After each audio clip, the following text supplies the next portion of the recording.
ప్రభువును ప్రియరక్షకుడైన దేవుని పేరిట మీ అందరికీ శుభాభివందనములు తెలియజేసుకుంటున్నాను. జీసస్ న్యూ క్రియేషన్ మినిస్ట్రీస్ ద్వారా ఏ రీతిగా ప్రతిరోజు అనుదిన ఆహారమును మీతో పంచుకోవడానికి దేవుడిస్తున్న కృపను బట్టి దేవునికి అనలేని కృతజ్ఞతలు. ప్రియులారా, మనం క్రిస్మస్ దినాలలో ఉన్నాము. క్రిస్మస్ దినాలలో క్రీస్తుని ఆరాధించే వారిగా మనం ఉండాలి. క్రిస్మస్ దినాలలో దేవునికి అంగీకారమైనటువంటి క్రిస్మస్ దేవునికి ఇష్టంగా ఉండే విధంగా మనం చేయాలి. అట్టి రీతిగా దేవుడు మనల్ని సిద్ధపరచును గాక. వాక్య ధ్యానంలోనికి మనం వెళ్దాము. మత్తయి సువార్త 2వ అధ్యాయము 1-2 వచనములు.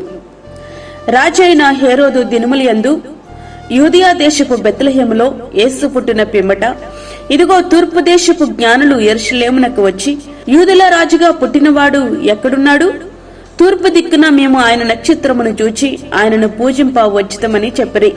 జ్ఞానులనబడినటువంటి వీరు తూర్పు దేశానికి చెందినటువంటి వారు. మన జ్ఞానము దేవుని జ్ఞానమునకు అందదు. దానికి జ్ఞానులే మనకు ప్రత్యక్ష సాక్షులు. తూర్పు దేశం నుండి బయలుదేరినటువంటి జ్ఞానులు ఆ నక్షత్రాన్ని వెంబడిస్తూ ప్రయాణాన్ని కొనసాగిస్తున్నారు. ఎడారులు, కొండలు, లోయలు, గుట్టల గుండా వారి ప్రయాణం కొనసాగిపోతూ ఉంది. రోజులు గడుస్తున్నాయి, వారములు గడుస్తున్నాయి, నెలలు గడుస్తున్నాయి, సంవత్సరాలు గడుస్తున్నాయి. ఈ ప్రయాణం ఎంతకాలం, ఎంత దూరం, ఇంకా ఎన్ని రోజులు ప్రయాణం చేయాలో ఈలోపు వారు యెరూషలేమునకు చేరుకున్నారు. అక్కడ ఒక పెద్ద రాజభవనం వారి కంటపడింది. వారి ఆనందానికి అవధులు లేకుండా పోయాయి. ఎందుకంటే వారి జ్ఞానం ఆ రీతిగానే ఉంది. కారణం, ఈ లోక జ్ఞానం ప్రకారం రాజు రాజకుటుంబంలోనే జన్మిస్తాడు. ఆ జ్ఞానులు అంతవరకు నడిపించిన నక్షత్రాన్ని పక్కన పెట్టి స్వంత నిర్ణయంతో రాజభవనంలోనికి ప్రవేశించారు.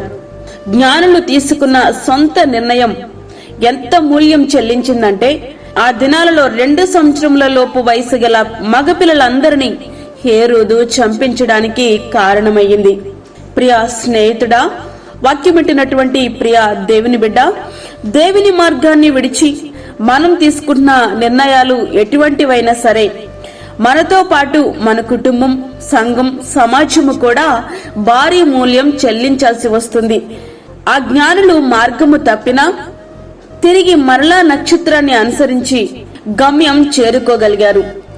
మన జీవిత ప్రయాణంలో ఎక్కడ తప్పిపోయామో, దేనికి ఆకర్షింపబడి దేవునికి దూరమయ్యామో ఈ క్రిస్మస్ దినాలలో ఒక్కసారి మనకు మనమే పరిశీలన చేసుకుందాం.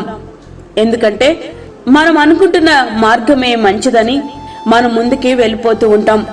సొలొమోను రాజు గారు అన్నారు, నీ ఎదుట ఉన్న మార్గము నీకు మంచిగానే కనబడద్ది, కానీ తుదుకు అది మరణానికి దారి తీయును అని. కాబట్టి మనము ఏ నిర్ణయాలు తీసుకుంటున్నాం, ఏ విధంగా ముందుకు వెళ్తున్నాం?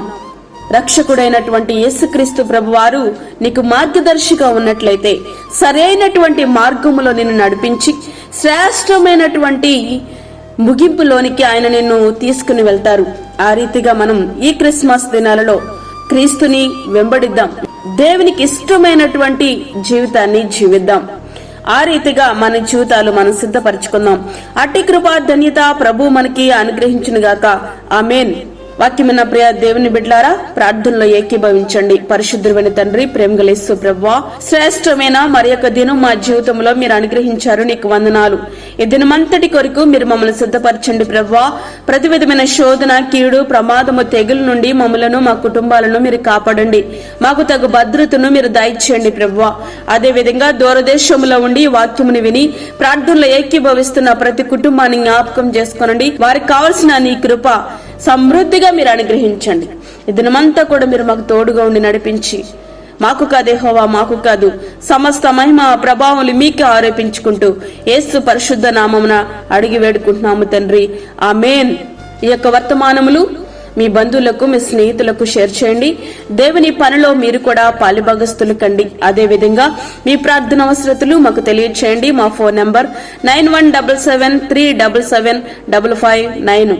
దేవుడు మిమ్మును, మీ కుటుంబమును దీవించునుగాక. ఆమేన్. దేవుని సేవలో మీ సహోదరి అన్నామణి సాల్మన్.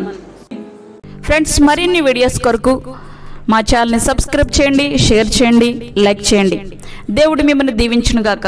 ఆమేన్.